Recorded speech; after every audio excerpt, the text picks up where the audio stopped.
Dairy farming business अगर आप लोग संजीदा हैं और सीखना चाहते हैं तो ऐसे बंदे से सीखें जो बाकायदा खुद इस बिज़नेस का हिस्सा है, जिसका रिस्क, फ़ायदा, नुकसान इसी कारोबार के साथ जुड़े हुए हैं।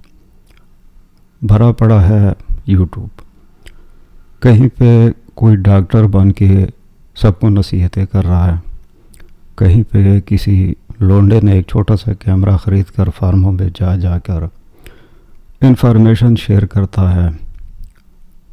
मर्ज़ी यकीनन देखने वाले की है, अगर उसे एंटरटेनमेंट अच्छी लगती है तो बिल्कुल आप देख सकते हैं। एक चीज़ समझ लें कि ये हज़रात ना तो ये कारोबार चलाते हैं।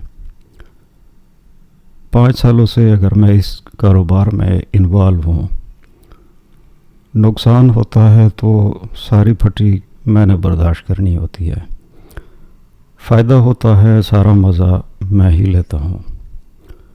यानी इस कारोबार के साथ मेरा बिल्कुल डायरेक्ट रिश्ता है और 5 सालों के अरसे में खुराक, लेबर, दूध का रेट, मुख्तलिफ़ किस्म की चीज़ें जिस तरह हम एक्सपेरिमेंट करते हैं, पूरे का पूरा निचोड़ मेरे पास मौजूद है।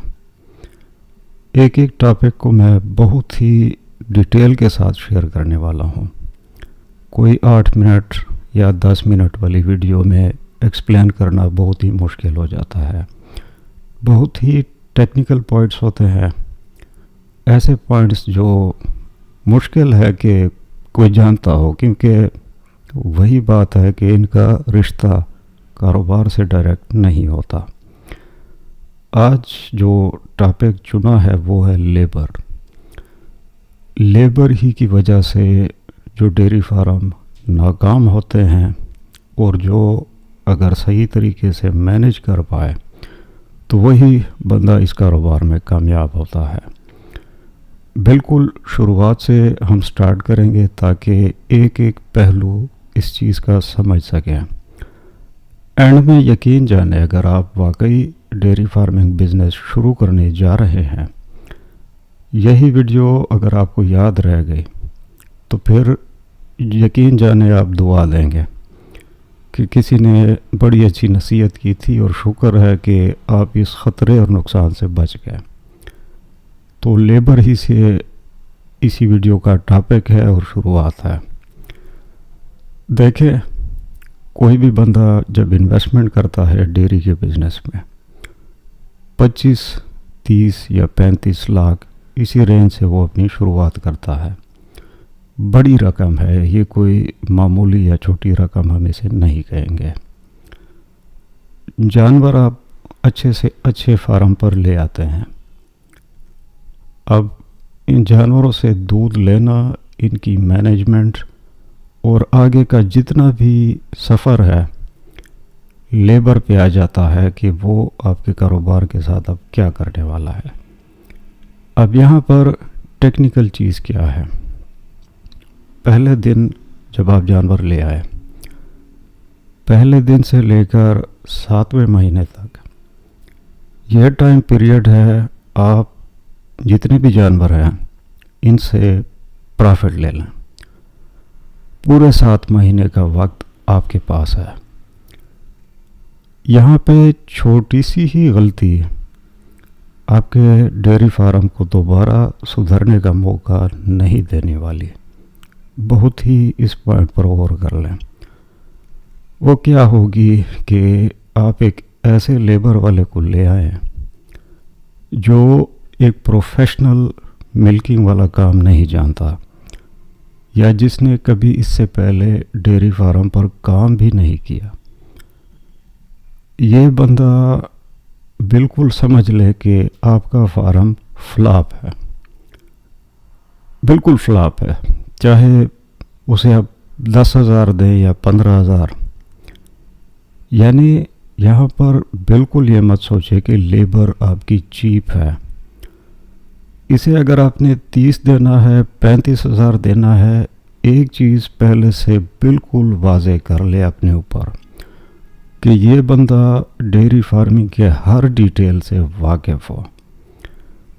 अब कौन कौन सी चीज़ें हैं जो एक लेबर वाले को मालूम होनी चाहिए, जो बिल्कुल बेसिक डिटेल है।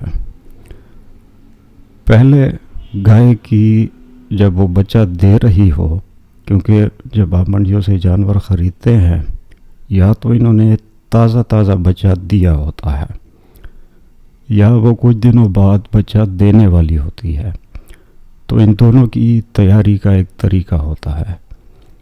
तरीका ठीक तरीके से हो गया तो आपकी जो गाय है वो नेक्स्ट डिलीवरी के लिए तैयार हो जाएगी, जो कि सीधी सी बात है बहुत बड़े ख़र्चे से आपको स्ट्रेट फॉरवर्ड तरीके से बच जाएंगे। नहीं जानता तो पहले ही 10 दिन में आपका डेयरी फ्लॉप है। मुझे ज़रा सांस लेने दें।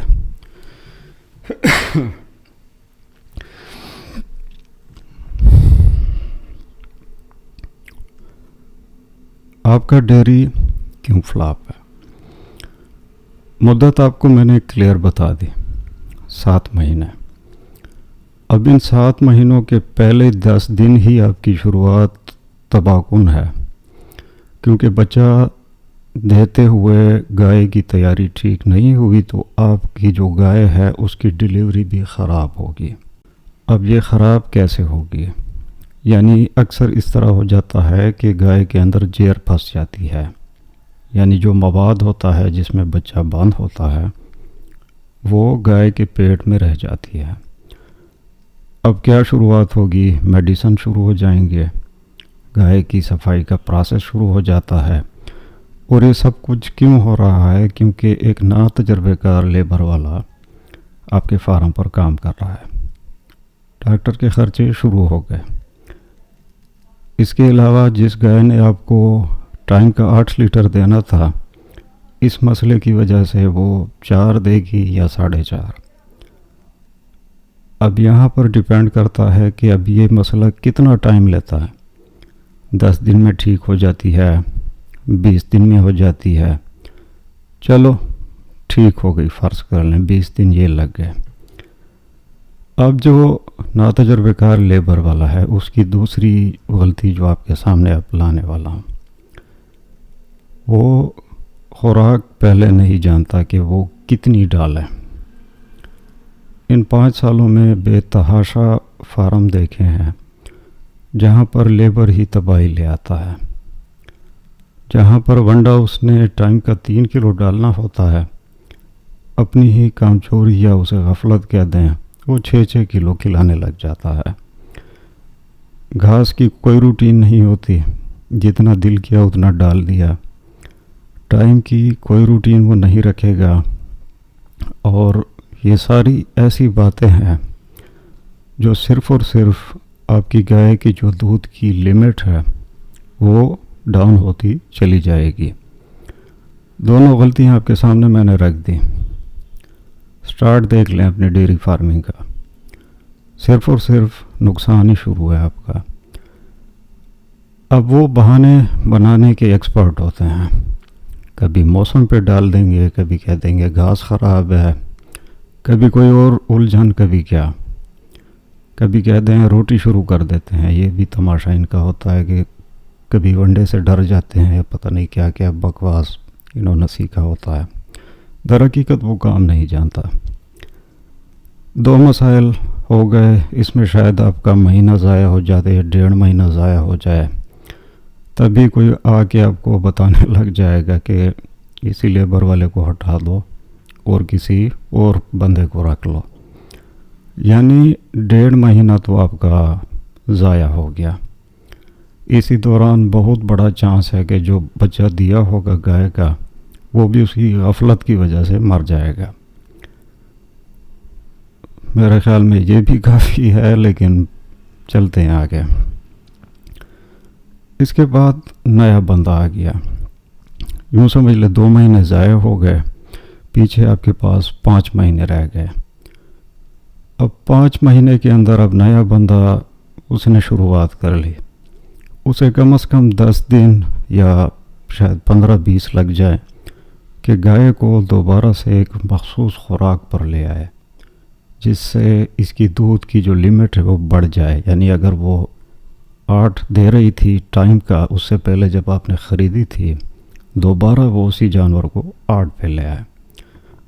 अब इस दौरान मेहनत भी लगेगी, आपकी खुराक भी लगेगी और जो लेबर है वो भी आपके जेब से निकल जाएगा।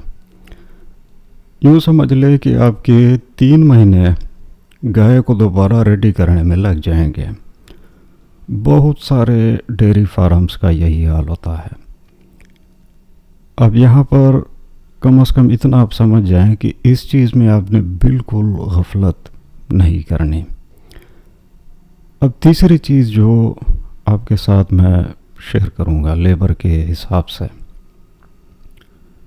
लेबर हमेशा अपने इलाके की रखें। यानी ऐसा गवाला कभी मत बुलाएं जो दूर के शहर से हो, क्योंकि इस काम में छुट्टी नहीं होती। आपने अगर 14 जानवर लिए हैं तो 2 मज़दूर हर हाल में आपने रखने हैं, क्योंकि अगर एक छुट्टी पे चला जाए तो उसकी जो ड्यूटी है वो दूसरा संभाल लें। ना ही आप बंदे चेंज कर सकते हैं बार बार, ये बात अपने ज़हन में रख लें। नया बंदा, उसके नए हाथ होंगे और जो जानवर उसके साथ आदी हो चुका था, जो ही नया बंदा आएगा वो अपना दूध कम करेगा और जैसा नया बंदा आएगा वो खुराक चेंज करेगा। खुराक चेंज होगी, आपके जानवर का दूध कम होगा। यानी लेबर के मामले में आप सुनते जाएं। क्या हो गया, कभी आपने दूर का बंदा नहीं रखना, इलाके का बंदा रखें जो आपको मालूम हो कि यह बंदा मेरे साथ 2 साल 3 साल गुजारेगा। अगर आपने ऐसा बंदा रख लिया जो हफ्ते के लिए है, 10 दिन के लिए, 20 दिन के लिए, इसी बंदे ने आपके डेयरी का बेड़ा गर्क कर दिया। क्योंकि ये गलतियाँ अजीब किस्म की हैं, एक दूसरे से बड़ी मुख्तलिफ हैं, लेकिन बार बार होने की वजह से आपका टाइम ज़ाया होता है। और आपकी लिमिट है 7 महीने। इन 7 महीनों के अंदर अगर आपने उन्हीं जानवरों से उनका जो दूध है वो नहीं लिया, क्योंकि 300 दिन है आपके पास और 300 में से यूँ समझ ले कि 200 रह गए, क्योंकि 100 तो आपने ट्रायल और टेस्टिंग में ज़ाया कर दिया। कभी लेबर चेंज होते रहे, कभी खुराक बदलते रहे, कभी क्या होता रहा। अब इन सारों मसलों का हल बिल्कुल सीधा सादा सा है। ऐसा ट्रेंड का लाएं जो पहले से इस काम में 4-5 साल उसने गुजारे हों। डिलीवरी भी अच्छी आएगी, खुराक का उसे पता होगा क्या खिलाना है, किस तरतीब से खिलाना है। और बड़ी बात यह है कि पहले दिन से ही प्रॉफिट का एक सिलसिला शुरू हो जाएगा जो यकीनन एंड तक इस तरह चलता रहेगा। तो जब भी आप डेयरी फार्मिंग शुरू करें, कभी ये मत देखें कि लेबर के ऊपर ज़्यादा खर्च हो रहा है, होने दें। अच्छा लेबर वाला चुने, यही बंदा आप ही के डेयरी फार्म को कामयाब कर सकता है और थोड़े से पैसे बचाने के चक्कर में लाखों का माल ज़ाया ना करें। ये थी आज की वीडियो। पसंद आए तो हमेशा की तरह लाइक, कमेंट और सब्सक्राइब। मुझे इजाज़त। अल्लाह हाफ़िज़।